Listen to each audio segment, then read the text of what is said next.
कि पहले तो राजाओं की कहानियाँ सुनते थे ना हम, लेकिन ये ऐसी कहानी थी जिसमें कोई राजा नहीं था। गांव के लोगों ने ये तय किया था कि हम इन लोगों को हमारे मंदिर डिस्ट्रॉय नहीं करने देंगे, इन लोगों को हमें कन्वर्ट नहीं करने देंगे। जब गोवा लोग आते हैं टूरिस्ट, तो मैं उनको बोलती हूँ कि आप बीचेस ज़रूर देखो, बहुत सुंदर है, देखनी ही चाहिए हर एक व्यक्ति को। आपको चर्चेस लेके जाएंगे वो भी देखना ज़रूरी है। लेकिन गोवा के जो मंदिर हैं वो आप ज़रूर देखना। और अगर आप मंदिर देखने जाएंगे तो अपने आप से पूछना कि गोवा के ये जो सारे इतने सुंदर, इतने भव्य मंदिर हैं, वो भारत के अन्य पुरातन मंदिरों से इतने अलग क्यों दिखते हैं? वो एक दूसरे के 1, 2, 6, 3, 4, 5 किलोमीटर के एरिया में ही क्यों हैं सारे बड़े मंदिर? वहाँ पे उन्होंने वो मंदिर का सर्वे करने के लिए कुछ जेजुइट मिशनरीज़ को भेजा। तो वो जेजुइट मिशनरी लिखता है कि ये मंदिर बहुत बड़ा है, बहुत भव्य है, there is so much of beautiful carved work in this, that I recommend that you destroy only the murti and convert this structure as it is into a church. Because it is so beautiful, don't destroy the structure.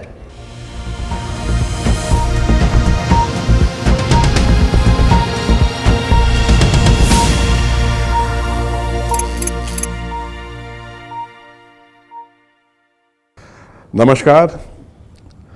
अगर भारत की संस्कृति और हिंदू धर्म की ध्वजा इतने गौरव से फहरा रही है पूरे विश्व में, तो उसके पीछे बहुत से ऐसे समर्पित, कर्तव्यनिष्ठ धार्मिक योद्धा हैं जो अनवरत इसी दिशा में अपना कार्य करते रहते हैं, अपना योगदान देते रहते हैं। द चेंज मेकर्स शो की इस लड़ी में आज हम ऐसे ही एक मोती को पिरोने जा रहे हैं जो धार्मिक योद्धा हैं, जो पूर्ण रूप से समर्पित होके भारत के लिए, भारत की संस्कृति के लिए, हिंदू धर्म के लिए काम करती आई हैं। आज हम स्वागत कर रहे हैं अपने स्टूडियो में द चेंज मेकर शो में शेफाली वैद्या जी का। शेफाली जी, बहुत बहुत धन्यवाद, आभार। Thank you for coming to our studio. बहुत दिनों से इच्छा थी हमारी कि द चेंज मेकर्स वे आपको बुलाएं और आपसे बहुत सी बातें करें। आपकी जो जीवन यात्रा है, जो बड़ी अद्भुत रही है, उसके विषय में जानें। तो पहले हम शेफाली वैद्या से उन्हीं के शब्दों में उनका एक संक्षिप्त परिचय जानना चाहेंगे। जी प्रवीण जी, पहले तो बहुत बहुत धन्यवाद। आपको तो पता है कि मेरा प्राचम से जो मेरा रिश्ता है वो बहुत पुराना है और मेरे लिए वो बहुत मायने रखता है, क्योंकि मैंने प्राचम को ग्रो करते हुए देखा है मेरी आंखों के सामने। तो जब भी मैं यहाँ आती हूँ आपके स्टूडियो में किसी भी कार्यक्रम में साझा होने के लिए, तो मुझे दिल से बहुत अच्छा लगता है। ऐसा लगता है कि मैं आपके परिवार का एक हिस्सा हूँ, और हूँ ही, मैं जानती हूँ कि हूँ ही।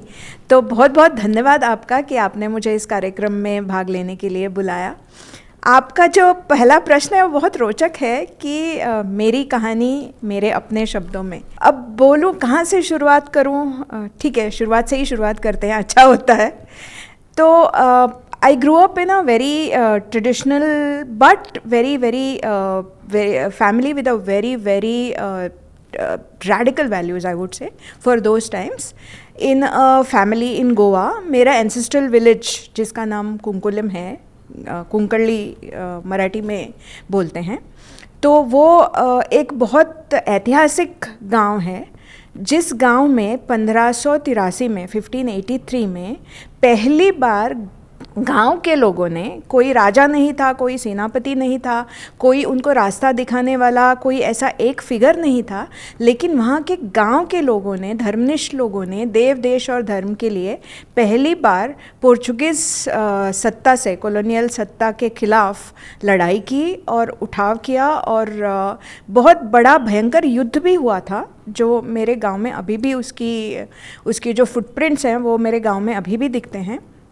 वैसे गांव में मेरा जन्म हुआ, और बस नेचुरल था कि मैं जब बड़ी हो रही थी तो मेरे गांव का जो इतिहास है वो मेरे लिए जीवित था, क्योंकि घर में सब लोग बता रहे थे।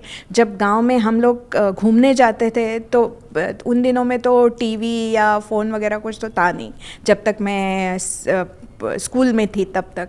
तो हमारा जो स्कूल के बाद जो समय बिताने का जो तरीका था वो मेरे गांव के अलग अलग हिस्सों में घूमना और बड़ा लंबा घूमने जाना। और जहाँ जहाँ मैं जाती थी वहाँ वहाँ कोई इतिहास की जो कहानी थी वो हमें पता होती थी। इसलिए इस गांव में जब जन्म हुआ था, और मेरे पिताजी हमेशा बोलते थे कि हमारे गांव का पानी ही ऐसा है, जो पानी जो कोई पीता है वो जुझारू बन ही जाता है। वो तो मुझे that person is a fighter। वो साक्षात देखने को मुझे मिलता और है। और मेरे पिताजी जो कहते थे उसमें भी बहुत दम था, क्योंकि उन्होंने अपने आयुष्य के, अपनी जीवनी के 10 साल गोवा लिबरेशन मूवमेंट को समर्पित किए थे। वो पूना में कॉलेज में पढ़ते थे तब उन्होंने दादरा और नगर हवेली के स्वातंत्र्य संग्राम के बारे में पढ़ा, तो वो वहाँ से रात वो गायब हो गए। जबकि उनके लिए एजुकेशन बहुत मायने रखता था, क्योंकि बहुत साधारण परिवार से वो आए थे, और जो भौतिक प्रगति का जो मार्ग है वो केवल और केवल शिक्षा के द्वारा ही जाता था। लेकिन फिर भी उनको ऐसा लगा कि गोवा की लिबरेशन मूवमेंट जो चल रही है उसमें मुझे प्रतिभागी होना चाहिए। इसलिए वो पूना में वाडिया कॉलेज में पढ़ते थे तो वो रातों रात किसी को बताए बगैर वहाँ से बम्बई चले गए, और मुंबई से फिर वो दादरा नगर हवेली चले गए, और फिर वहाँ से उन्होंने आज़ाद गोमंतक दल नाम की एक क्रांतिकारी संस्था ज्वाइन की, और उसके लिए वो अगले 10 साल तक वो लड़ते रहे, पहले दादरा नगर हवेली में, फिर गोवा में, और बहुत सक्सेसफुल कैंपेन्स उन्होंने किए। और वो सत्याग्रही नहीं थे, वो रेवोल्यूशनरी थे। जैसे भगत सिंह रेवोल्यूशनरी थे वैसे आर्म्ड रेवोल्यूशनरी थे, और इसलिए उन्होंने मतलब बंदूक उठा के, बम उठा के, पिस्तौल उठा के उन्होंने पुर्तगालियों के खिलाफ लड़ाई की ऑलमोस्ट 10 साल के लिए। और वो जो आज़ाद गोमंतक दल के जो स्वयंसेवक थे, वो जो सोल्जर्स थे, उनमें से बहुत ज़्यादा नंबर्स में लोग हमारे गांव से आते थे, हमारे गांव से और हमारे गांव के बाजू वाले गांव में, क्योंकि हमारा गांव जो है वो क्षत्रियों का गांव था, और लगभग 16वीं सदी से वहाँ के लोगों ने कभी भी पुर्तगालियों के सामने माथा नहीं टेका था। तो उसी गांव से हम आए हैं, तो उसी परंपरा का हम जो कहते हैं ना, we were carrying forward the tradition in that sense. So I grew up listening to these stories of valor. I grew up listening to these stories of what the people of my village did. और मुझे सबसे ज़्यादा तब भी ऐसा लगता था कि पहले तो राजाओं की कहानियाँ सुनते थे ना हम, लेकिन ये ऐसी कहानी थी जिसमें कोई राजा नहीं था, जिसमें कोई सेनापति नहीं था। गांव के लोगों ने ये तय किया था कि हम इन लोगों को हमारे मंदिर डिस्ट्रॉय नहीं करने देंगे, इन लोगों को हमें कन्वर्ट नहीं करने देंगे। और बहुत बड़ा युद्ध हुआ था, उसमें कुछ 17-18 पुर्तगालियों को मार भी दिया था हमारे गांव के लोगों ने। उसके बाद तो पुर्तगाली सत्ता जो है वो पूरे फोर्स से मेरे गांव के ऊपर हावी हुई, और वहाँ के लोगों को फिर गांव छोड़ना पड़ा। और ये बहुत लंबा, ऑलमोस्ट 10 साल का, ये बहुत ट्रैजिक भी था जो एपिसोड। अगर इंटरनेट पे कोई ढूंढता है कुंकोलिम रिवोल्ट करके तो उनको उसके बारे में सब पता चलेगा। बाद में इतना तक हुआ कि पुर्तगालियों ने वहाँ के जो चीफ्टेन्स थे, वहाँ के जो क्षत्रिय कम्युनिटी के लीडर्स थे, उनको शांति वार्ता के लिए बुलाया किले में, और उनको बोला कि आप कोई बंदूक या तलवार लेके मत आइएगा, हम लोग शांति की बातें करेंगे। और जब उनको किले में बुलाया तब किले के दरवाजे बंद करके, आप इमेजिन कर सकते हो कि आगे क्या हुआ, कि जो सारे जो चीफ्टेन्स बुलाए थे उन सबको मार दिया गया। सिर्फ एक जो है वो वहाँ से जंप करके, नदी में जंप करके वो अपनी जान बचा के भाग गया। और उसके बाद फिर ये स्टोरी जो है वो पूरे विश्व को पता चली। लेकिन ऐसे गांव से आती हूँ मैं, और इस गांव ने निरंतर स्वातंत्र्य संग्राम में, गोवा के स्वातंत्र्य संग्राम में प्रतिभागिता ली है। और जब मैं स्कूल में थी तब हम लोग, मेरे घर से अगर हम बाज़ार जाते थे तो हमें 4-5 लोग तो ऐसे मिलते थे कि ऐसे लोग कैजुअली बोलते थे कि हाँ, इन्होंने गोवा लिबरेशन मूवमेंट में भाग लिया है, उन्होंने गोवा लिबरेशन मूवमेंट में भाग लिया है। तो ये जो हमारे लिए इतिहास कभी किताबों के पन्नों से पढ़ा हुआ इतिहास नहीं था, मैं इतिहास जी रही थी। ऐसे घर में जन्म लिया था तो ऐसी सब ट्रेडिशन थी। और दूसरी बात, गोवा इंक्विजिशन पे जिन्होंने किताब लिखी है, जिनकी किताब आज भी उस विषय पे लास्ट वर्ड मानी जाती है, वो A.K. प्रियोलकर, अका प्रियोलकर। वो हमारे बहुत करीबी रिलेटिव थे, मेरे दादाजी के समधी थे वो, मतलब मेरी चाची जी के पिताजी थे। तो उनकी जो किताब है जो उन्होंने मेरे दादाजी को प्रेजेंट की थी, वो मैंने I think I read it when I was 10 years old और 12 years old। मतलब तब मुझे समझ में भी नहीं आया था कि मैं क्या पढ़ रही हूँ। मैं तब नया नया इंग्लिश पढ़ना सीखी थी, तब मैंने पढ़ी थी। वो आधा समझ में आया था, बहुत सारा समझ में नहीं आया था, लेकिन इतना ज़रूर समझ में आया था कि गोवा के साथ जो हुआ है, गोवा के हिंदुओं के साथ जो हुआ है, गोवा के लोगों के साथ जो हुआ है, वो बहुत दुखात्मिक, बहुत बड़ी ट्रेजेडी है। और जैसे जैसे मेरी अंडरस्टैंडिंग बढ़ती गई, मेरी इंग्लिश के ऊपर कमांड बढ़ती गई, वैसे वैसे वो किताब मैंने बहुत बार पढ़ी। और हर बार जब मैंने पढ़ी तो मुझे बहुत अस्वस्थ लगने लगा, क्योंकि उस किताब में ऐसी ऐसी नृशंस घटनाओं का वर्णन था जो गोवा के हिंदुओं के खिलाफ, और सिर्फ हिंदुओं के खिलाफ ही नहीं, गोवा के तब जब पोर्चुगीज़ लोग जब गोवा में आए थे तो 3 धर्म के लोग थे गोवा में। जूस भी थे, हिंदूज तो थे ही, क्योंकि वो हिंदुओं का ही राज्य था, और इसलिए क्योंकि वो आदिल शाही किंगडम के अंडर था काफ़ी साल तक, तो वहाँ पे काफ़ी सारे मुस्लिम लोग भी थे। लेकिन ये तीनों धर्म के जो लोग हैं, उन धर्म के लोगों को उन्होंने बहुत प्रताड़ित किया, और हिंदुओं के ऊपर तो बहुत सारे अत्याचार हुए, बहुत सारे मंदिर तोड़े गए। और अभी भी आज अगर गोवा जाओगे, मैं जब गोवा लोग आते हैं टूरिस्ट, तो मैं उनको बोलती हूँ कि आप बीचेस ज़रूर देखो, बहुत सुंदर है, देखने ही चाहिए हर एक व्यक्ति को। आपको चर्चेस लेके जाएंगे वो भी देखो, देखना ज़रूरी है। लेकिन गोवा के जो मंदिर हैं वो आप ज़रूर देखना। और अगर आप मंदिर देखने जाएंगे तो अपने आप से पूछना कि गोवा के ये जो सारे इतने सुंदर, इतने भव्य मंदिर हैं, वो भारत के अन्य पुरातन मंदिरों से इतने अलग क्यों दिखते हैं, एक। और दूसरा, ये सारे जो पुराने मंदिर हैं वो एक दूसरे के 1, 2, 6, 3, 4, 5 किलोमीटर के एरिया में ही क्यों हैं सारे बड़े मंदिर? हर एक गांव का मंदिर होना चाहिए ना। अगर आप भारत में कहीं पे भी देखोगे तो हर एक गांव का एक मंदिर होता है, हर एक लोकेलिटी का एक मंदिर होता है।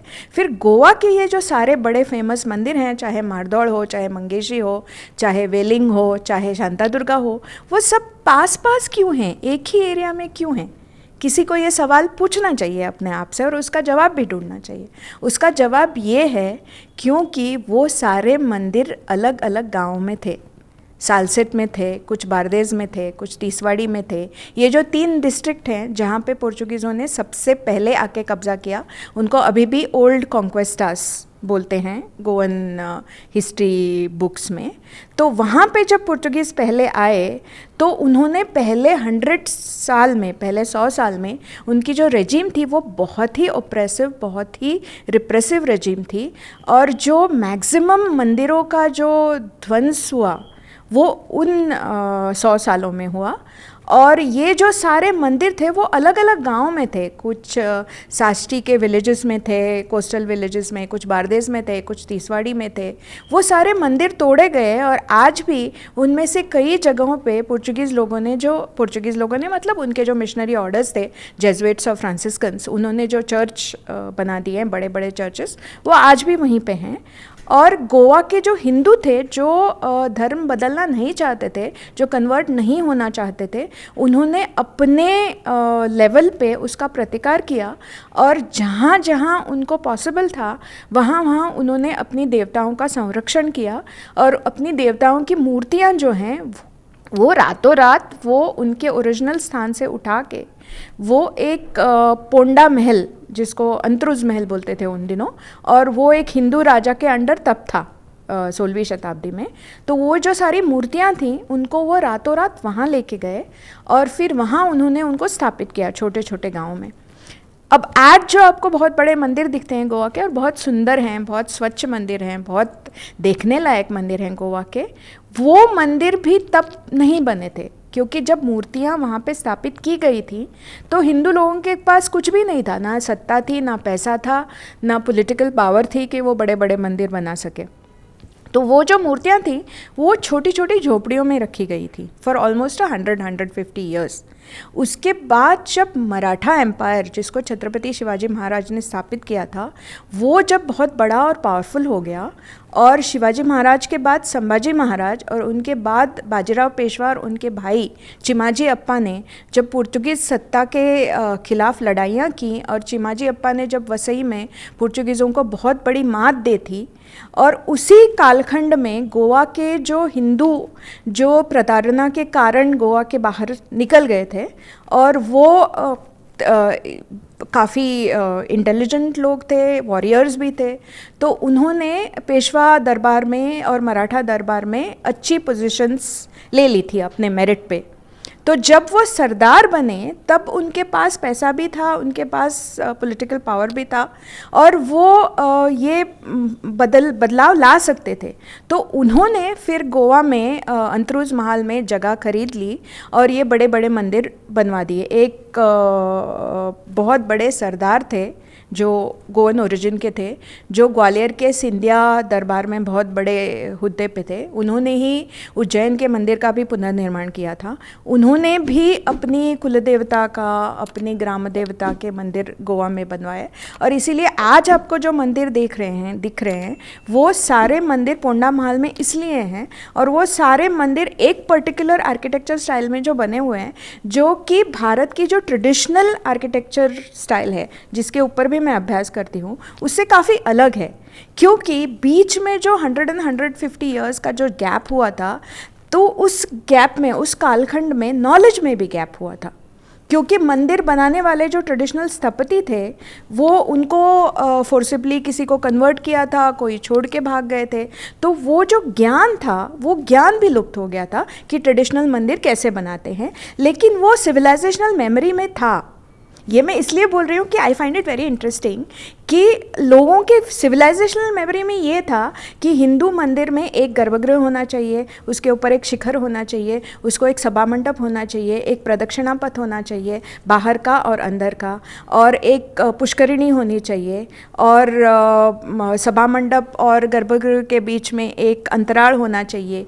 ये सारा सिविलाइजेशनल मेमोरी में था। जी बिल्कुल। तो जब उन्होंने रीबिल्ड करना शुरू किया, तो ये जो सारे एलिमेंट्स ऑफ टेम्पल आर्किटेक्चर थे वो आपको गोवा के हंद मंदिर में मिलेंगे, लेकिन डिफरेंट मिलेंगे, क्योंकि तब तक उनका आर्किटेक्चर जो था वो थोड़ा सा क्रिश्चियन चर्च आर्किटेक्चर से भी थोड़ा सा प्रेरित हुआ मैं था। गया हूं, मैंने देखे हैं मंदिर। थोड़ा सा डोम्स से भी प्रेरित हुआ था। इसलिए हमारे जो शिखर हैं वो डोमिकल शिखर हैं, वो ट्रेडिशनल शिखर नहीं है जो आपको तंजावुर में दिखेगा या आपको खजुराहो में दिखेगा, ऐसे नहीं है। लेकिन ऐसा एक मंदिर अभी भी गोवा में है, वो भी देखना चाहिए, क्योंकि वो केवल एक ऐसा मंदिर है जो पुर्तगीज विध्वंस से वो बच गया था, क्योंकि वो एकदम घने जंगल में वेस्टर्न घाट्स की बेस पे था।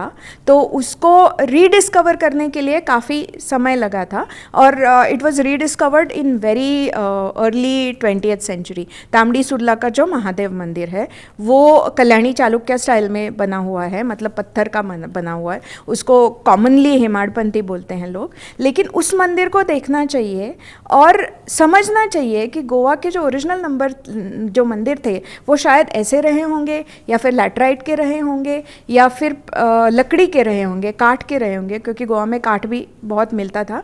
और जो पुर्तगालियों ने भी जो वर्णन लिखा है जेजुइट मिशनरीज में, उन्होंने लिखा है कि गोवा के जो मंदिर थे वो इतने एक्सक्विजिट थे कि एक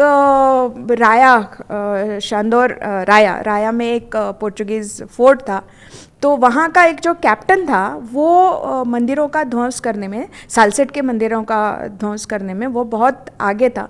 मतलब he used to consider it as his religious duty to destroy temples. तो महालसा का मंदिर जो मेरी कुलदेवता है इंसिडेंटली, जिसका बहुत बड़ा मंदिर, भव्य मंदिर आज 2 जगह पे है, एक वेरना में उसके ओरिजिनल स्थान पे, और दूसरा है मारदौड़ में जहाँ उनको बाद में स्थापित किया गया था।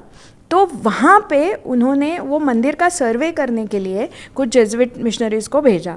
तो वो जेजुइट मिशनरी लिखता है, जब वो मंदिर महालसा का ओरिजिनल जो वेरना में था, वरेण्यपुरी में, तो वो जब देखता है तो वो बोलता है कि ये मंदिर बहुत बड़ा है, बहुत भव्य है, और उसमें काष्ठ का इतना अच्छा काम है, there is so much of beautiful carved work in this that I recommend that you destroy only the murti and convert this structure as it is into a church.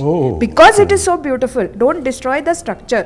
बस वहाँ पे एक क्रॉस लगा लो, ये जो मूर्ति है उसको डिस्ट्रॉय करो, तो उसका मंदिर से चर्चीकरण हो जाएगा.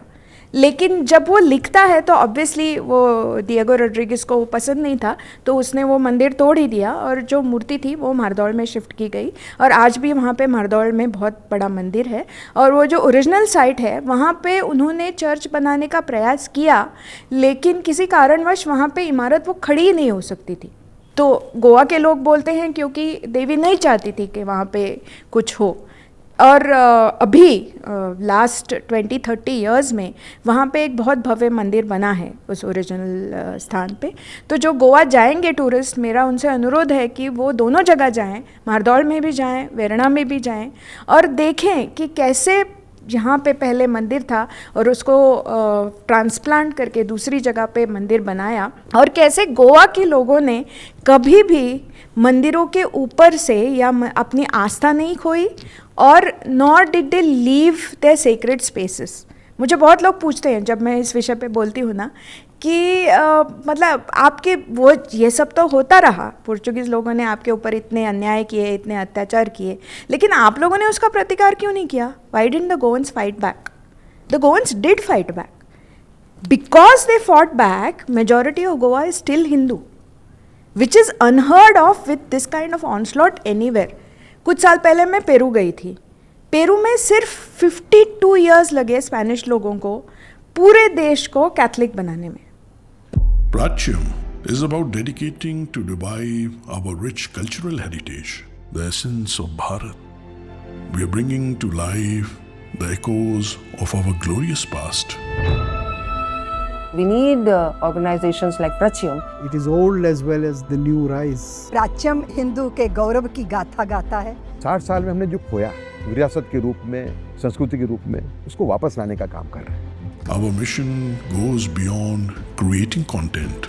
We are sparking a cultural renaissance. प्राच्यम एक उत्तिष्ठत का नाद है. हिंदू समाज को जोड़ने के लिए और सच्चाई दिखाने का काम प्राच्यम द्वारा हो रहा है. कई दशकों की एक आवश्यकता को प्राच्यम पूरा कर रहा है.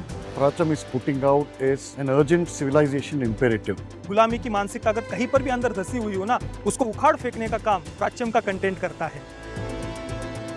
Launching the world's first Hindu OTT platform is just the beginning. We have much more to achieve. पूरा जन जन सत्य से, तथ्य से और यथार्थ से परिचित होगा.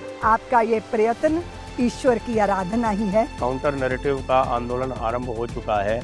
Pratyam is doing an excellent job to give you knowledge which you don't get in school. I absolutely love it. I'm very happy to be a part of the Pratyam family. I extend my best wishes to you and your entire team. एक बहुत बड़ी सनातन की सेवा हो रही है, उसके लिए मैं हृदय से प्राच्यम का अभिनंदन करता हूँ. Your support can turn this vision into reality. Pratyam. Pratyam is doing a very, very good job. We Sanatanis need Pratyam. People are going back to their roots. It's important for our country. Arm yourself with the knowledge. It's almost like a movement. This is a visionary endeavor. प्राच्यम को सफलता के लिए साधुवाद. Amazing job. Strongly recommend do your contribution. Support them, subscribe them. By donating to Pratyam, you are just not giving.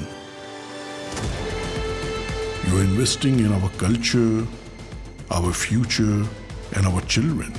Reaching out to the people with the results of the research, I wish them all the very best. Join us on this journey. Donate today and become part of a timeless legacy.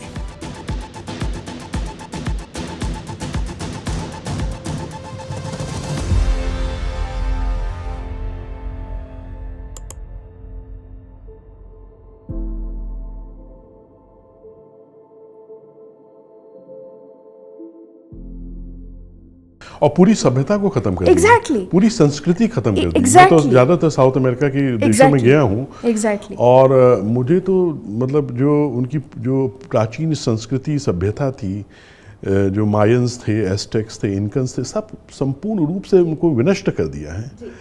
ये भारत के इतिहास का एक बहुत ही dark chapter है, Goan inquisition, और हम आज आपसे और डिटेल में इसमें बात करेंगे। लेकिन कहना ये चाहूँगा कि बड़े हर्ष की अनुभूति हो रही है कि आप आई, एक बहुत वीर योद्धा की एक वीर पुत्री, ये बहुत गौरव का विषय है। और किस तरीके से आपने अपनी फैमिली के लेगेसी को अपनी तरीके से इसको आगे बढ़ाया है, और इतिहास को, संस्कृति को संजो कर, और आज भी आप एक धार्मिक योद्धा की तरह काम कर रही हैं। तो कैसे इस तरफ रुझान हुआ कि हम इस स्पेस में आए, है ना, और इस तरीके से काम करें? और बड़ा मैंने जो प्राच्यम का जो एक मोटो है वो है बी अनअपोलोजेटिक। और मैं जब आपको सुनता हूँ और जब आपसे मिलता हूँ, आपसे बात करता हूँ, तो मुझे लगता है कि प्राच्यम का मोटो पूर्ण रूप से आप ही फॉलो करती हैं। यू से थिंग्स वेरी अनअपोलोजेटिकली। तो ये एक साहस, एक ये करेज, ये अनअपोलोजेटिक अप्रोच, और कैसे इस तरफ की यात्रा शुरू हुई, कैसे आपने धीरे धीरे अपनी धर्म को, अपनी संस्कृति को स्थापित करने की दिशा में, और एक सोशल मीडिया वॉरियर भी बन गई आप हैं, तो ये कैसे हुआ, ज़रा इस विषय में बताइए। देखिए, शास्त्रीय संशोधन ये कहता है कि आप जो भी हैं वो 50% आपके जीन्स की वजह से होता है और 50% आपके संस्कारों की वजह से होता है। और मेरी केस में तो जीन्स और संस्कार दोनों ही डोंट बी अपोलोजेटिक ऐसे ही थे, B unapologetic, B assertive.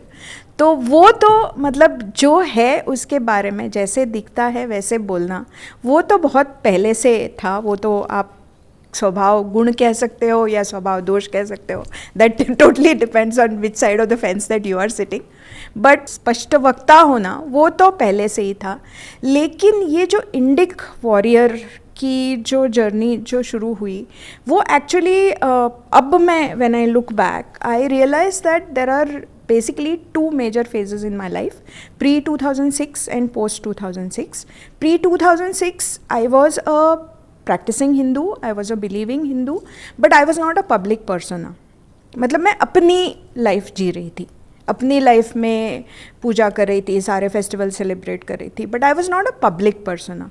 The public persona thing happen post 2009, but 2006 something happen that I think basically rewired my brain completely. तो हमारे दर्शक जानना चाहेंगे आखिर क्या हुआ? I had triplets. I had triplets in the US, and that was not the unique thing. I mean, it is a unique thing. That is not what I'm trying to say. But my pregnancy was a medical nightmare in almost pretty much every aspect. I spent most of my pregnancy on bed rest, and the last 8 weeks was almost paralyzed from neck down because I was contracting very early and they were trying to delay the contractions.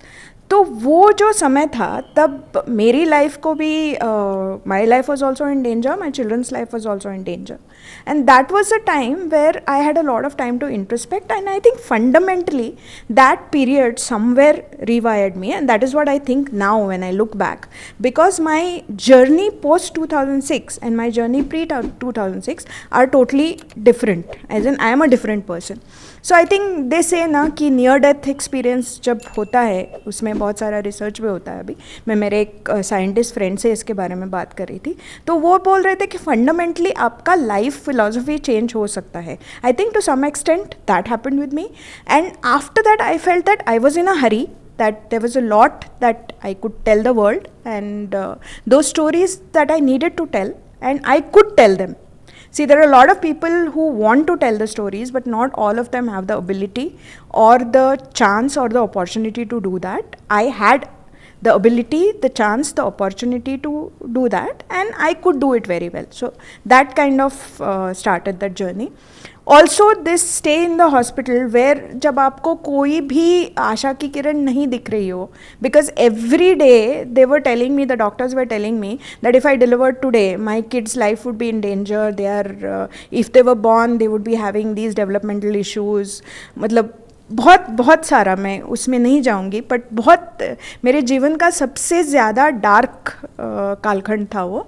तो तब जब और कोई सहारा नहीं होता है तो बस एक ही सहारा होता है वो. So that was the time I relooked at my faith. I relooked at the strength of mind over body. That was the time I started reading about Hindu spirituality, about meditation, about darshanas, about Vedanta, about a lot of things. And I think that sort of started the journey. उसके बाद तो everything went off well. I had kids at 7 months. After a lot of health issues, they recovered. And I came back to India when my kids were about 10 months old. And that was the time when I was basically a stay-at-home mom because I had triplets. There was no possibility that I was going to work or take up anything outside. And that was the time I really enjoyed my motherhood. I was there with my kids at all times. But I also had a lot of time to read, to understand, to know, to introspect about my own story, about our history, about our religion and everything. And I realized that the most unique thing about Bharat is that despite so many invasion, despite so many assault, इतने सारे आक्रांता आए, इतने सारे आक्रांता गए, इतना हमने seed भी किया. मैं ऐसे नहीं बोल रही हूँ कि हमने बहुत जगह भी सीड की. एक बार कभी ये जो देश था वो अफ़गानिस्तान से, आज के अफ़गानिस्तान से लेके बहुत बड़ा हुआ करता था, लेकिन हमने उसको श्रिंक भी किया. लेकिन उसके बावजूद भी हम आज भी जीवित हैं. कितनी ऐसी सभ्यताएं हैं, कितने ऐसे सिविलाइजेशंस हैं जो ये गर्व से कह सकते हैं कि जो सिंधु सरस्वती सभ्यता में जिन देवताओं को हम भजते थे, जैसे हम भजते थे, जैसे हम जीते थे, वैसे ही हम आज भी जीते हैं. ऐसा कितनी सभ्यताएं कह सकती हैं. केवल हमारी ही एक पॉलिथिस्टिक सभ्यता तो नहीं थी ना. ग्रीक भी हमारे जैसे थे, रोमन भी ऐसे हमारे जैसे थे. आपने अभी जो बताया कि पूरे जो साउथ अमेरिका के सारे जो सिविलाइजेशन थे, जो इंकन्स थे, एस्टेक्स थे, मायंस थे, वो सारे बहुत प्रगत सिविलाइजेशन थे. उनका भी साइंस बहुत अच्छा था, उनका भी एस्ट्रोनॉमी बहुत अच्छा था, उनकी भी अपनी भाषाएँ अच्छी थी, उनका भी अपना साहित्य अच्छा था, सब कुछ था. उनके अपने देवता थे. आज वो कहाँ हैं? आज वो केवल एक म्यूज़ियम में एक मृत एग्जिबिट की तरह हैं. मैं पेरू की बात कर रही थी, तो पिछले कुछ साल पहले जब मैं पेरू गई थी, तो मेरा जो गाइड था वो एक्चुअली वहाँ का मतलब इंडियन का वंशज था, कुस्को का. तो मुझे पहले तो मुझे ऊपर की बहुत नॉलेज दे रहा था. मुझे ऐसा नहीं लग रहा था कि जो एग्जिबिट वो मुझे बता रहा है, जो उसी की संस्कृति के एग्जिबिट्स हैं, उससे उसका कोई भावनिक जुड़ाव है. मतलब वो काम था उसके लिए. वो तो प्रैक्टिसिंग कैथलिक था और वो जो सारे कभी उनके ही एंसेस्टर्स रहे होंगे, उनके ही देवता रहे होंगे, उनकी ही पूरी संस्कृति रही होगी, लेकिन उसका उस संस्कृति की तरफ कुछ भी भावनिक जुड़ाव नहीं था. लेकिन जब मैं उसे कुरेद के बोलने लगी और अपने संस्कृति के बारे में भी बोलने लगी और उसको बोला कि मैं भी गोवा से हूँ, हमारी ये कहानी है जो स्पेनिश लोगों ने इंकन्स के साथ किया, पेरू में किया, वही पुर्तगीज़ लोगों ने हमारे साथ करने का प्रयास किया वगैरह, जब सब बोली, तब वो एकदम मायूस हो के मुझे बोला कि आप तो समझती हैं, इसलिए मैं आपको बोल सकता हूँ कि हमें अगर हमारे संस्कृति के बारे में जानना भी है तो हम कहाँ से जानें. हमारी संस्कृति जो है वो अब केवल म्यूज़ियम में एक मृत अवशेष के स्वरूप में ही अभी वो जीवित है. तो वो मुझे बहुत लगा था, क्योंकि there lies the greatness of this civilization, कि even after thousands and thousands of years, even after so many transitions, we are still alive. And मैं सिर्फ वर्शिप की बात नहीं कर रही हूँ, मैं सिर्फ हमारे मंदिरों की या हमारे देवताओं की या हमारे धर्म विचार की बात नहीं कर रही हूँ. हम हमारे जीवित इंटेंजिबल हेरिटेज और टैंजिबल हेरिटेज की बात कर रही हूँ, जो हमारे आर्ट्स एंड क्राफ्ट थे.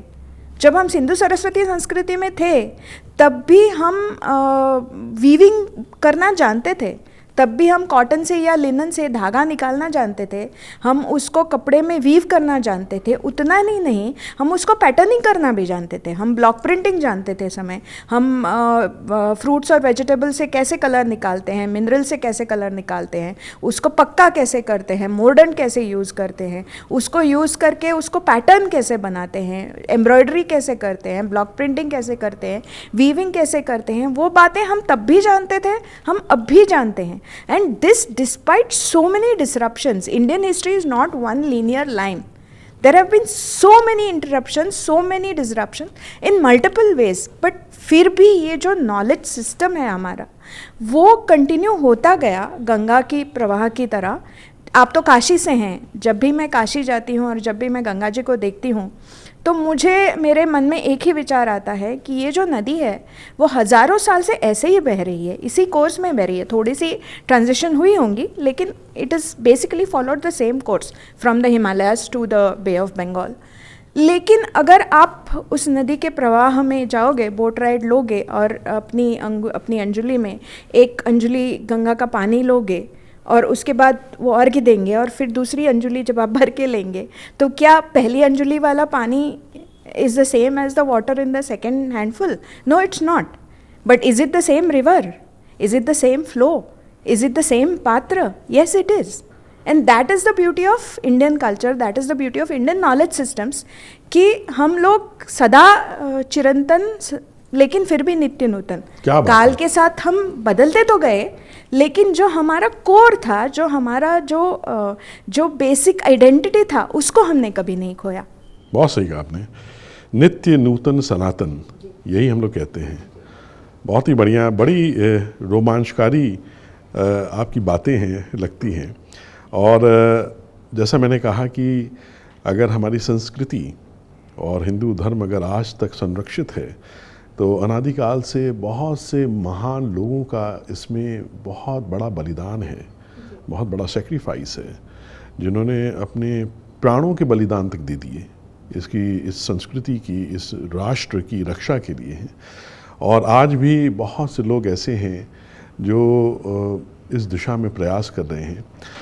प्राच्यम का जो ऑब्जेक्टिव है वो यही था, जैसा आपने कहा ना कि मायन, इनकन, एस्टेक्स, रोमन, बेबीलोनियन, मेसोपोटामियन जितने भी थे, ये जितनी भी सभ्यताएं थीं, ये सब इनके अवशेष अब और सिर्फ मिलते हैं म्यूज़ियम्स में, और उन जगहों पे जाइए तो उनके खंडहर मिलते हैं। मुझे लगा कि अगर हम ऐसा प्रयास नहीं करेंगे और ऐसा कहीं हमारे साथ ना हो कि हमारी संस्कृति भी म्यूज़ियम में ही देखने को मिले, तो हमें लगा कि हम दूसरों की प्रतीक्षा ना करें, हम ये ना सोचें कि सरकार क्या कर रही है और बाकी लोग क्या कर रहे हैं, बल्कि हम स्वयं शुरू करें कि हम अपनी संस्कृति के संरक्षण की दिशा में जो एक इतने अद्भुत जो भारत का ज्ञान, विज्ञान, दर्शन, हमारी अद्भुत धरोहर और ऐसी अद्भुत ज्ञान परंपराएं हैं ऋषियों की, मुझे लगा कि फिल्म जैसे सशक्त माध्यम से अगर हम इसको नई युवा पीढ़ियों तक पहुंचाएंगे और इसके संरक्षण की दिशा में काम करेंगे तो निश्चित रूप से ये फिर से इसको एक नया जीवन मिलेगा। यही प्रयास प्राच्यम में रहा है। और मुझे याद है कि हम लोगों ने 10 इंडियन फिल्म्स अनाउंस की थी शुरू में, तो we reached out to you ji. 10 Indian film के प्रोमो में if you can say few words, और वी वर सो ग्रेटफुल कि you immediately you accepted that, और आपने बहुत ही अच्छे से अपने 2 शब्द कहे थे उसमें और लोगों से अपील की थी। So I think that was the starting point, कि you became a part of the Prachyam family. और आज भी ऐसे ही लगता है कि हम लोग वी आर वन फैमिली, एक ही हम लोग का उद्देश्य है, एक ही लक्ष्य है, एक ही ऑब्जेक्टिव है, एक ही गोल है जिसके लिए हम लोग प्रयास कर रहे हैं, आगे बढ़ रहे हैं। तो बहुत से चीज़ें आपने बहुत अच्छे से हमको अभी समझाई। एक बात ये बस पूछना चाहता हूँ, क्योंकि एक ऐसे ही मन में प्रश्न आया, एक जिज्ञासा हुई कि ये जो फियरलेसली जो ये धर्म युद्ध आप करती हैं, वो it must be rubbing people on the wrong side as well all the time.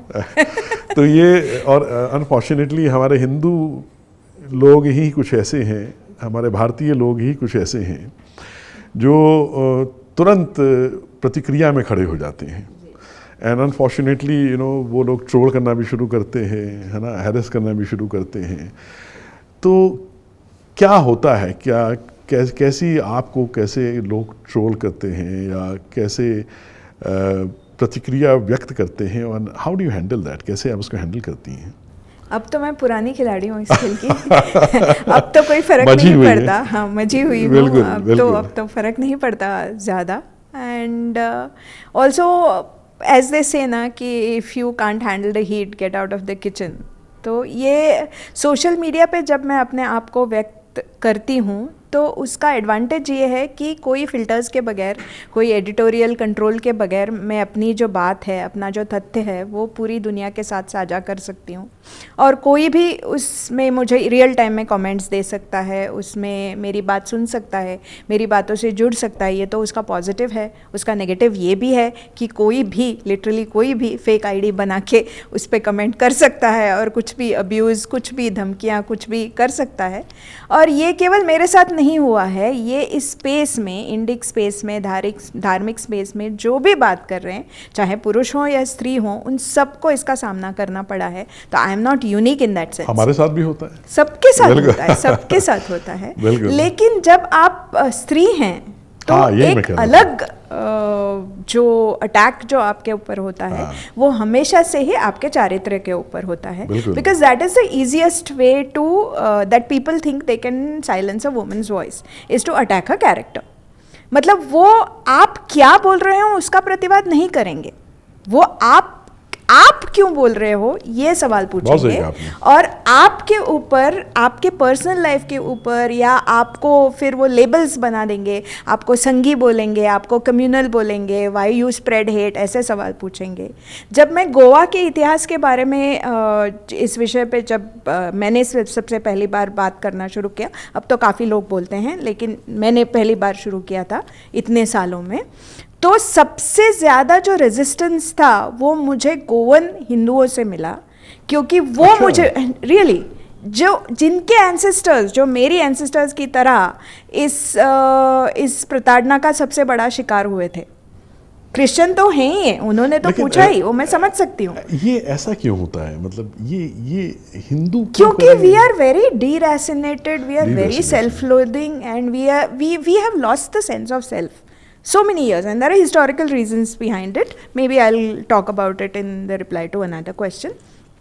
But मेरे ऊपर जो अटैक्स हुए, किसी ने भी मेरा तथ्य नहीं नकारा, किसी ने भी मेरे फैक्ट्स को चैलेंज नहीं किया, क्योंकि मैंने तो, कोई नहीं हाँ, क्योंकि मैंने तो डेट्स के साथ पूरा रेफरेंसेस दे के सत्य का कथन किया था। तो उसके ऊपर nobody question my truth. What they question was, आप क्यों बात कर रहे हो, एक, अब क्यों बात कर रहे हो, दो, और आपको किसने पैसे दिए हैं, संघ ने पैसे दिए हैं इसके बारे में, और चौथा, आप हेट क्यों स्प्रेड कर रहे हो। मैंने कहा भैया, मैंने किसी को नहीं मारा, मैंने किसी को नहीं जलाया, मैंने किसी के मंदिर नहीं तोड़े। जिन लोगों ने तोड़े, they were the ones who were spreading hate, क्योंकि वो एक्शन कर रहे थे। मैं सिर्फ उन्होंने क्या किया वो दुनिया के सामने साझा कर रही हूँ। And you are accusing me of spreading hate, but you have not question those people who have actually done these things. अभी भी ऐसे ही होता है। अगर आप इस्लामिक टेरर के बारे में बात करो, अगर आप उदयपुर में कन्हैया लाल के साथ जो हुआ उसके बारे में आप बात करो, तो invariably there is one bleating liberal Hindu who will come and whine, but why are you spreading hate? My question is, did you ask it to those guys who walked into that poor tailor's shop and slaughtered him and captured the act on camera? उनको पूछा आपने कि आपने hate spread क्यों किया? उमेश कोल्हे को जिसने मारा अमरावती में, उसको पूछा आपने क्यों स्प्रेड किया hate? Pratyam is about dedicating to revive our rich cultural heritage, the essence of Bharat. We are bringing to life the echoes of our glorious past. We need organizations like Pratyam. It is old as well as the new rise. Prachyam Hindu के गौरव की गाथा गाता है। 60 साल में हमने जो खोया विरासत के रूप में, संस्कृति के रूप में, उसको वापस लाने का काम कर रहे हैं। Our mission goes beyond creating content. We are sparking a cultural renaissance. प्राच्यम एक उत्तिष्ठत का नाद है। हिंदू समाज को जोड़ने के लिए और सच्चाई दिखाने का काम प्राच्यम द्वारा हो रहा है। कई दशकों की एक आवश्यकता को प्राच्यम पूरा कर रहा है।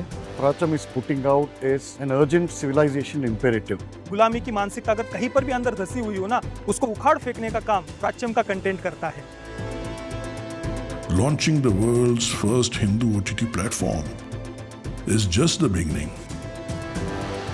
We have much more to achieve. पूरा जन जन सत्य से, तथ्य से और यथार्थ से परिचित होगा। आपका ये प्रयत्न ईश्वर की आराधना ही है। काउंटर नैरेटिव का आंदोलन आरंभ हो चुका है। Pratyam is doing an excellent job to give you knowledge which you don't get in school. I absolutely love it. I'm very happy to be a part of the Pratyam family. I extend my best wishes to you and your entire team. एक बहुत बड़ी सनातन की सेवा हो रही है, उसके लिए मैं हृदय से प्राच्यम का अभिनंदन करता हूँ। Your support can turn this vision into reality. Pracham.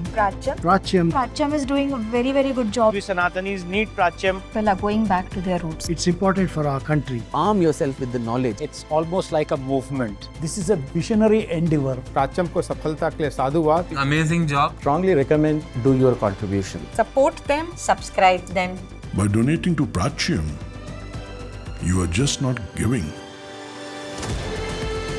You are investing in our culture, our future, and our children. Reaching out to the people with the results of the research, I wish them all the very best. Join us on this journey. Donate today and become part of a timeless legacy.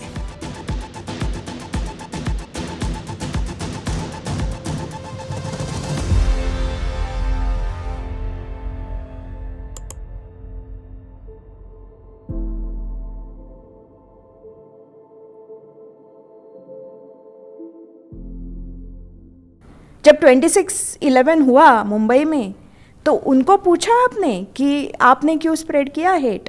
नहीं पूछा। लेकिन अगर मैं उसके बारे में बात कर रही हूँ, अगर मैं वो फैक्ट्स जो सारी दुनिया नहीं जानती उसको सारी दुनिया के सामने उजागर कर रही हूँ, तो आप मुझे पूछ रहे हो why are you spreading hate?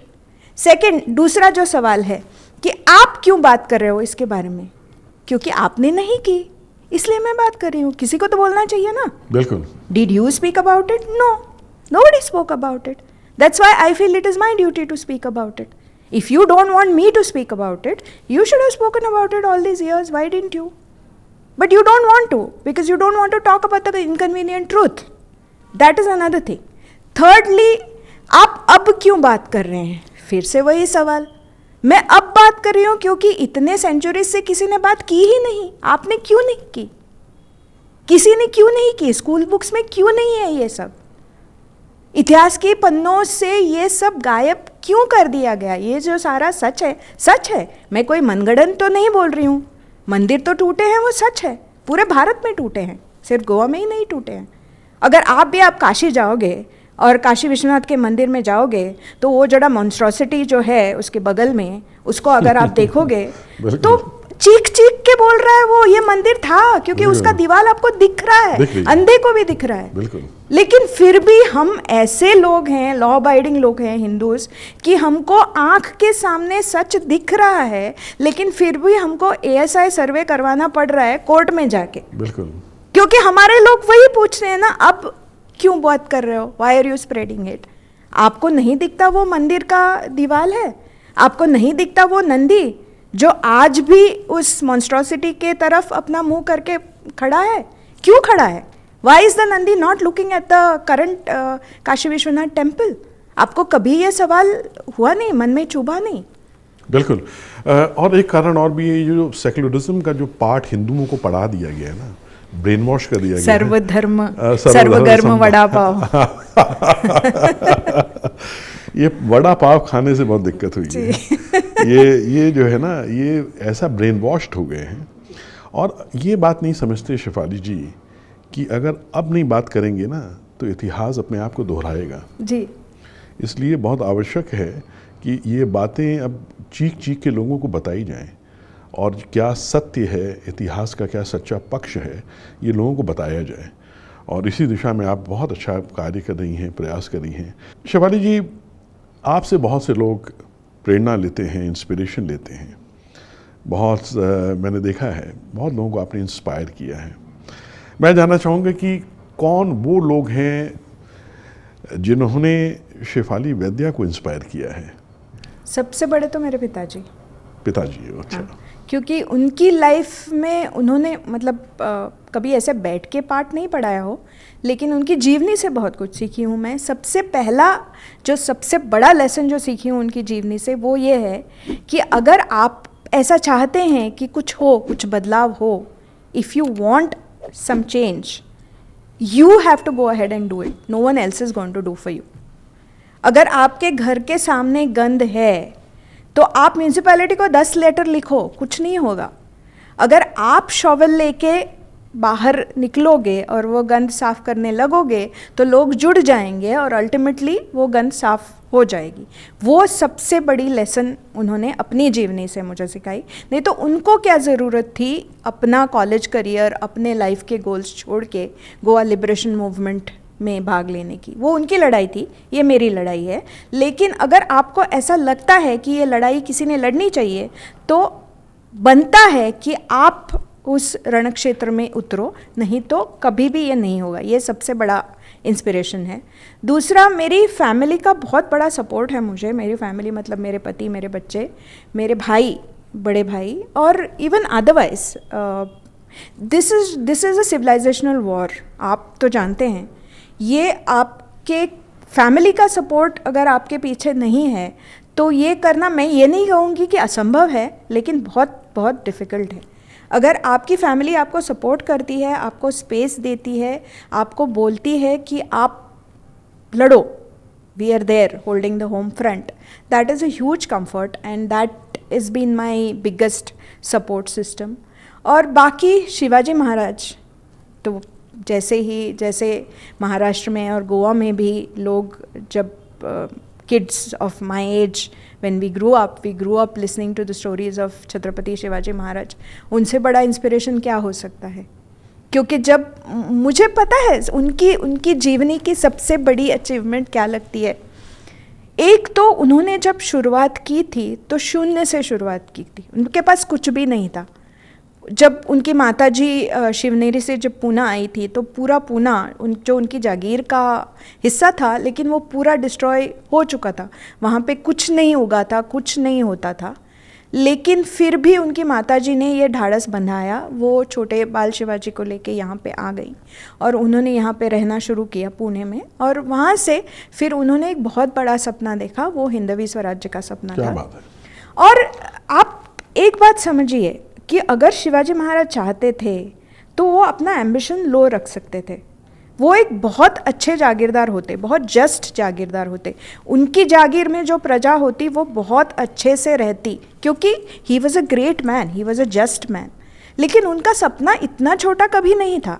उनका सपना था कि एक इंडिपेंडेंट सोवरेन हिंदवी स्वराज्य बनाने का, जो एक 16 साल के बच्चे ने जब वो सपना देखा, आप इमेजिन कर सकते हो, ये आज की तारीख में नहीं है। हम आज बहुत रोते हैं कि आज भी हिंदुओं के लिए अच्छा दिन नहीं है, ये सब हिंदुओं के खिलाफ अन्याय होता है। Can you imagine being in those days when you're surrounded by Islamic sultanates on all sides? The last Hindu empire, which was the Vijayanagar Empire, has been destroyed in a very brutal way by a coalition of Islamic forces. 6 महीने तक उस शहर को लूटा गया। जिनके ऊपर rape करना था वो रेप किए गए, जिनको स्लेव की तरफ मतलब तरीके से बेचना था उनको बेचा गया, जो लूट सकता था वो लूटा गया, जो जल सकता था उसको जलाया गया, जो तोड़ सकता था उसको तोड़ा गया। वो सारा इतिहास के पन्नों में दर्ज था। इस माहौल में भी उस युवा को ऐसा लगा कि मेरे पास कुछ भी नहीं है, ना पैसा है, ना संपत्ति है, कुछ भी नहीं है, लेकिन मुझे एक हिंदवी स्वराज्य प्रस्थापित करना चाहिए। तो इतना बड़ा सपना देखना in itself, it's remarkable, it's really really remarkable. तो उन्होंने वो सपना देखा, वो सपना he made it a reality. That is one greatness. His other greatness is that obviously you know that he was forced to write the Treaty of Purandar and he was forced to go to Agra, and that was a point where he had to cede almost all his forts. Everything जो उन्होंने बनाया था शून्य से, उसका 90% उनको seed करना पड़ा था। लेकिन फिर भी वो आगरा से बड़े ढाढ़स बंधा के वो वहाँ से छूट के वो वापस चले आए महाराष्ट्र, और उन्होंने अपना किंगडम जो पहले था उससे भी बड़ा किया, 2 बार किया किंगडम, 0 से 100% और फिर अगेन 10% से पहले था उससे भी बड़ा किया। वो जो स्टोरी है उससे ज़्यादा इंस्पायरिंग स्टोरी मुझे नहीं लगता कि भारत के इतिहास में आपको कोई और मिलेगी। अगर वो आपको इंस्पायर करते हैं तो फिर आपको किसी और की ज़रूरत ही क्या है। क्या बात है, बिल्कुल हम सबके जो प्रेरणा है, हम सबके प्रेरणा का स्रोत हैं छत्रपति शिवाजी जी महाराज, और हमें लगता है कि हर भारतीय युवा को उनसे प्रेरणा लेनी चाहिए, उनसे ये सीखना चाहिए उनके जीवन से कि आदमी अगर संकल्प ले तो क्या नहीं कर सकता है। बहुत बढ़िया, बहुत ही शिफाली जी आपसे बात करना जो है बड़ा इंटरेस्टिंग रहता है हमेशा है। समय कहाँ बीतता है पता भी नहीं चलता। मन करता है कि ऐसे सुनते रहें इन बातों को। ये बातें करना बहुत आवश्यक है हमारी सभ्यता के लिए, हमारी संस्कृति के लिए। एक बात जो मैं पूछना चाह रहा था कि आपने बहुत बढ़िया प्रयास किया है, कार्य किया है, हिस्टोरिकल जो नैरेटिव्स हैं उनको सुधारने की दिशा में, उनको सही करने की दिशा में, जो उसमें डिस्टॉर्शंस थे उसको आपने बहुत दूर किया है, बहुत मेहनत की है और कई तरीके से की है। आपका एक काफ़ी प्रयास रहा है शुरू से डीकोलोनाइजेशन को लेके भी, है ना, वो भी बहुत ही सराहनीय प्रयास है आपका। हम चाहेंगे कि आप अपने जो हमारे जो दर्शक हैं, ख़ासतौर से युवा हैं, उनको ये बताएं कि क्यों ये आवश्यक है आज के समय में डीकोलोनाइज होना भारत का। क्योंकि आज के आप चाहे साइंस के पर्सपेक्टिव से देखो, एनवायरनमेंट पर्सपेक्टिव से देखो, आर्ट और आर्किटेक्चर के पर्सपेक्टिव से देखो, कोई भी अगर आप so called quote unquote modern outlook से भी देखो, तो जिन वैल्यूज़ की तरफ आज जो जग जा रहा है या जाने का प्रयास कर रहा है, all of those values have been told by our sages and our thinkers already thousands of years ago. Respect the planet. Beautiful. Treat it like our mother. Beautiful. Take only what you need and Awesome. not how much what you want. Make sure that the earth gets rejuvenated. ये जो सारे आज आप global warming की बात कर रहे हो, ये जो आप सारा जो बात कर रहे हो ना उसके ऊपर, वो हमारे ऋषियों ने किया है. That is the difference. There was a time when लोग तो हाइप में चले जाते हैं ना. So I was talking to a kid and she was talking about how her ideal, how she's worried about global warming and how she's very impressed by who is that girl? Greta Thunberg. उसके effort से वो बदलाव आना चाहती है. तो मैं उससे बोल रही थी कि okay, I hear you. So what is this person doing? She's talking about global warming. What is it? What is Salu Marada Timakka doing? What is Tulasi Gowda doing? They are doing something Beautiful. about it. Very well They said. are planting trees. They are protecting seeds. They are actually devoting their entire life towards creating change. Not just talking about बदलाव लाना चाहिए, change होना चाहिए. वो आपको activism दिखता है. और ग्राउंड पे जो व्यक्ति काम कर रहा है, जो अपनी पूरी जीवित का जो सारी जो पूंजी है, सारा जो समय है, सारा जो काम है, वो ये काम करने में बिता रहे हैं, उनको आप रिस्पेक्ट नहीं करते हो. क्यों? So that is my point. हमारा जो कल्चर है, मैं ऐसा नहीं कह रही हूँ कि अंधेपन से जो भी हमको बताया गया उस पर विश्वास करो, ऐसा मैंने कभी नहीं कहा. लेकिन हमारी बातों में जो तथ्य है, हमारी कहानियों में जो तथ्य है, उसको समझा तो करो. जैसे मैं बहुत बार बोलती हूँ, खासकर जब मेरे ऑडियंस में लड़कियाँ, यंग लड़कियाँ ज़्यादा होती हैं, कि अब ये फैशन हो गया ना कि आप कॉलेज चले जाओ और कॉलेज में अगर आपने ट्रेडिशनल कपड़े पहने हों, आप थोड़े से कोट अनकोट ओल्ड फैशन अगर दिख रहे हों, तो कोई ये कमेंट करेगा, अरे क्या आज एकदम सती सावित्री बन के आई हो. तो the term Sati Savitri there two different figures is being used as a pejorative, right? मतलब सती सावित्री की तरह होना मतलब आप समय के पीछे चल रहे हो, आप बैकवर्ड हो, आप तकियानुसी बातों में विश्वास करने वाले हो। लेकिन अगर आप हमारे शास्त्रों में जाएं और इन दो जो कैरेक्टर्स हैं सती और सावित्री, उनकी कहानियाँ अगर आप पढ़ें तो आपको पता चलेगा कि आपके जो तथाकथित मॉडर्न मापदंड हैं, जो आज आप उसको मॉडर्न बोलते हो, वो सारे मापदंड तो उन्होंने जिए हुए हैं। Let me give you an example of Savitri. Savitri कौन थी? सावित्री एक राजा की लड़की थी, अशोकपति की। तो बड़े प्रयास के बाद उनको ये एक ही पुत्री हुई थी। जब वो उपवर हुई तो obviously father started looking for a groom for her. पर उसने अपने पति से बोला कि मुझे जैसा पति चाहिए, मैं समझ सकती हूँ अपनी भलाई बुराई, तो मैं खुद ढूंढूंगी उसको, आपको ढूंढना नहीं है, because I know what kind of person I want to marry. तो उसके पिताजी एक्सेप्ट करते हैं and she leaves home and she goes around looking for a proper groom that who will understand. आजकल हम बहुत कंपैटिबिलिटी की बात करते हैं ना, वो उसको भी कंपैटिबिलिटी चाहिए थी तो वो जाती है और उसको सत्यवान मिलता है। और सत्यवान की कहानी जब वो सुनती है और सत्यवान को जब वो परखती है तो उसको ऐसा लगता है कि ये बहुत मतलब जैसा मेरे मन में मुझे पति चाहिए था वैसे ये हैं। तो she goes back to her father and says this is the person I want to marry. So father being father, he obviously finds out कि ये कौन है। उनको पता चलता है कि वो भी किसी राजघराने का है, लेकिन दुर्भाग्यवश जंगल में रहना पड़ रहा है उसको, गरीब है, वहीं जंगल में अपने पिता और माता के साथ रहता है। मतलब आज की तारीख में आप देखेंगे तो उसका नेटवर्थ कुछ भी नहीं है। तो obviously no father would want to get his daughter married to him, but she says no, I have talk to him, I have found out that he is the one I want to marry. तो मुझे अगर विवाह करना है तो सिर्फ उन्हीं के साथ करना है। तो पिताजी हाँ बोलते हैं, लेकिन तभी नारद आ जाते हैं वहाँ पे और नारद बोलते हैं हाँ गरीब है वो सब तो ठीक है, that is not your problem, लेकिन उनकी जो लाइफ स्पैन है सत्यवान की वो बहुत कम है और जैसे ही ये विवाह हो जाएगा उसके 1 साल के अंदर उनकी मृत्यु हो जाएगी। तो now in this situation even today no father would want his daughter to get married, right? तो अशोकपति ऑब्वियसली बोलते हैं कि मत करो ये विवाह, लेकिन सावित्री बोलती है नहीं, मैंने परख लिया है, इट इज़ माई डिसीजन। उसके बाद उसका जो प्रोज एंड कॉन्स है वो मैं संभालूंगी। उस एक बार निर्णय लिया तो उसकी जो जिम्मेदारी है, उसकी जो रिस्पॉन्सिबिलिटी है वो भी मैं ही लूँगी। तो उसके पिताजी उसकी शादी करा देते हैं, विवाह करा देते हैं और वो अपना पैलेस छोड़ के सत्यवान के साथ जंगल में झोपड़ी में रहती है अपने फैमिली के साथ, एक्सटेंडेड मैरिड फैमिली के साथ।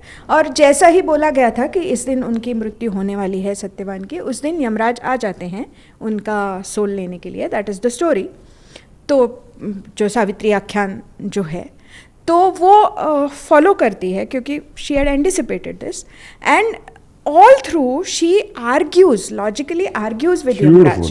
मतलब वो उनके पाँव नहीं पकड़ती, वो रोती नहीं है, वो ये नहीं बोलती कि भगवान के लिए मेरे पति के प्राणों की भीख दे दो, ऐसा नहीं बोलती। वो बहुत लॉजिकली यमराज से डिबेट करती है on several things, on death, on life, on what it means, what is the nature of the soul, many things. It's a very very informed debate. तो Yam is very impressed by her, but he wants her to go back because obviously it is his duty to take the life. So he tells Savitri that you go back. If you go back, I will give you a boon. Ask for anything except your husband's life. वो तो मैं दे नहीं सकता, लेकिन उसको छोड़ के आप कुछ भी मांगो। तो वो मांगती है कि मेरे जो मेरे ससुर जो हैं वो अंधे हैं, उनकी दृष्टि उनको वापस मिले। पहले जो सारे बूंस वो मांगती है, फिर मांगती है कि उनका राज्य उनको वापस मिले, फिर मांगती है कि मेरे पिताजी को सिर्फ मैं ही हूँ बेटी और मैं अब यहाँ रहती हूँ, तो उनका किंगडम चलाने वाला कोई नहीं है, इसलिए उनको संतति हो जाए। So she asks for other people, never for herself. And at every point she keeps debating, she keeps following Yamraj. So finally अंत में, और यमराज उसको वर देते रहते हैं एंड हर बार वो यही बोलते हैं कि तुम्हारे पति के प्राण छोड़ के कुछ भी मांगो। लेकिन अल्टीमेटली जब वो मतलब Yamraj also gets tired of her logic and he says last time ask a boon, but he doesn't mention that last part कि अपने पति के प्राण छोड़ के। So she figures it out, she's very smart. So she says that may I be a mother of like accomplished, smart, very successful children. So Yamraj Tathastu bolte hain, and then she says that, but how will I have my children if you take my husband's life with you? So he's defeated fair and square in logic, in everything, right? And he gives back the husband's life, and that is the story goes, that she lives happily ever after. And that is exactly why we worship Savitri today. Not because she is that typical submissive woman who has basically begged and cried to Yamraj. No, she is defeated him fair and square in a debate. लेकिन ये हमको कोई बताता ही नहीं है, हमारी लड़कियों को पता ही नहीं है कि सावित्री का ग्रेटनेस किस में है. श्री अरबिंदो का एक बहुत बड़ा महाकाव्य है इसके ऊपर, सावित्री के ऊपर, which basically talks about this. But what a remarkable story of women's empowerment. बिल्कुल. सती की स्टोरी भी वही है. सॉरी, मैं पुराण का क्लास ले रही हूँ, नहीं, बहुत अच्छा है, बहुत जरूरी है. शेफाली जी, ये देखिए, ये कहानियाँ अगर आपके माध्यम से हमारे दर्शकों तक पहुंचेंगी, और इस पे तो हमारा वैसे संकल्प है फिल्में भी बनाने का, हम बनाएंगे, लेकिन आप जो बता रही हैं वो बहुत ही इंस्पिरेशनल है, इंसाइटफुल है, और इट इज़ वेरी नेसेसरी. ये जो हम लोगों ने इन सब चीज़ों को एक तरीके से टैग लगा के कर दिया है ना, छोड़ दिया है, that is not the right way. These are our civilizational stories. Exactly. And India, Bharat, has had, the greatest tradition of storytelling in the world. Yes. मैं कहता हूँ, एक बड़ी दिलचस्प बात बताऊँ, मैं अगर एज ए फिल्म मेकर, अगर उसकी दृष्टि से अगर मैं अपनी कहानियों को या इतिहास को पढ़ता हूँ, हालांकि वो तो यथार्थ है इतिहास, लेकिन अगर मैं पढ़ता हूँ जैसे महाभारत, मैं सोचता हूँ, मैं विस्मित हो जाता हूँ कि मुझे नहीं लगता कि पूरे विश्व में या मानवता के इतिहास में इससे उत्कृष्ट कोई काव्य, महाकाव्य या कोई कथा या कोई कहानी या कोई इतिहास कभी भी हुआ होगा, या शायद कभी होगा आगे चल के. So we have, and the way it is written, yes, it is like, amazing. I don't have words. मेरे पास शब्द नहीं है कि जिस तरीके से महर्षि वेद व्यास ने उसकी रचना की है, What a genius he was है. जिस तरीके से एक एक कैरेक्टर को उन्होंने उभार के उसमें वो लाए हैं, और जैसे जैसे उन्होंने वो इतनी कॉम्प्लेक्स जो है, इतने लोगों की जीवन यात्रा को उसको आपस में पिरोया है. तो हमारे देश में तो अद्भुत कहानियाँ वो इसीलिए थी, ये कहानियों के ट्रेडिशन इसीलिए था कि हम जीवन में उससे बहुत कुछ सीख सकें, हम उससे इंस्पिरेशन ले सकें अपने जीवन में. तो हमारे युवा जो दर्शक हैं, जो युवतियां हैं, वो अगर इस कहानी को आपके माध्यम से सुनेंगी तो उनको बहुत इंस्पिरेशन मिलेगा और सही पर्सपेक्टिव मिलेगा. जो ये हमारा जो इंग्लिश एजुकेशन सिस्टम रहा है ना, जो पोस्ट इंडिपेंडेंस भी अनफॉर्चुनेटली हमने कंटिन्यू रखा, जिसके ऊपर हमने जो आइडियोलॉजिकल सबवर्जन हुआ है, जिसके ऊपर हम लोगों ने साहिब्स हू नेवर लेफ्ट जैसी फिल्म बनाई है, उस सबवर्जन से बाहर निकलने में उनको बहुत सहायता मिलेगी ये कहानियां सुन के. Pratyam is about dedicating to revive our rich cultural heritage, the essence of Bharat. We are bringing to life the echoes of our glorious past. We need organizations like Pratyam. It is old as well as the new rise. Prachyam Hindu के गौरव की गाथा गाता है. 60 साल में हमने जो खोया विरासत के रूप में, संस्कृति के रूप में, उसको वापस लाने का काम कर रहे हैं. Our mission goes beyond creating content. We are sparking a cultural renaissance. प्राच्यम एक उत्तिष्ठत का नाद है. हिंदू समाज को जोड़ने के लिए और सच्चाई दिखाने का काम प्राच्यम द्वारा हो रहा है. कई दशकों की एक आवश्यकता को प्राच्यम पूरा कर रहा है. Pratyam is putting out as an urgent civilization imperative. गुलामी की मानसिकता अगर कहीं पर भी अंदर धसी हुई हो ना, उसको उखाड़ फेंकने का काम प्राच्यम का कंटेंट करता है. Launching the world's first Hindu OTT platform is just the beginning. We have much more to achieve. पूरा जन जन सत्य से, तथ्य से और यथार्थ से परिचित होगा. आपका ये प्रयत्न ईश्वर की आराधना ही है. काउंटर नैरेटिव का आंदोलन आरंभ हो चुका है. Pratyam is doing an excellent job to give you knowledge which you don't get in school.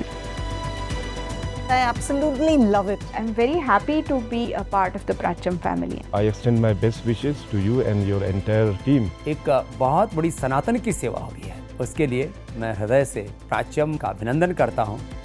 Your support can turn this vision into reality. Pracham.